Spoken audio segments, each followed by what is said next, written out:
Hi guys, good morning!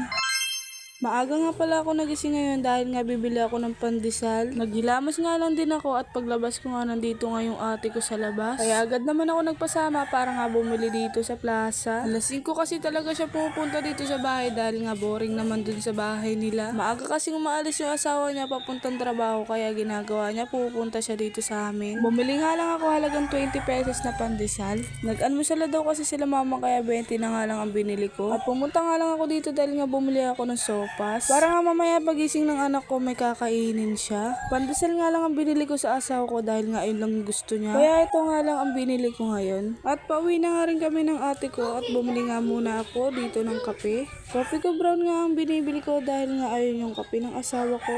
Sarap na sarap kasi ako sa lasa na itong coffee ko brown kaya ito na yung kinakape ko. At nang makarating na nga ako sa bahay, ito nga nagpakulo lang ako ng mainit. Binuksan ko na nga rin pala tong kape para nga ilagay ko na dito sa baso. Kumulo na nga rin pala tong mainit kaya nga agad kong binuksan yung thermos para yung tira isalin ko. Sinobrahan ko nga lang din yung tubig na pinakulo ko dahil mamaya may magkakape din. Tulog pa kasi yung mga tao dito sa bahay pero pag nagisingan magkakape na rin sila. Hinalo ko nga lang muna yung kape at gigisingin ko na nga yung asawa ko. Ang hirap pa nga gisingin na itong asawa ko. Nung pagkabangkit ko nga na may pandesal sa baba at saka kape agad naman siyang bumangon. At nagbihis na nga lang din siya dahil nga sobrang lamig. Kakarating nga lang sa akin ng pabango pero ginawa niya atang tubig. Halos ipanligo niya na ngayon sa katawan niyang pabango. At pinahigop ko nga lang muna sa kanya yung kape niyang tira dahil nga paalis na siya. At ayun na nga lumabas na nga siya at aalis na sila. At hanggang dito na lang. Bye bye!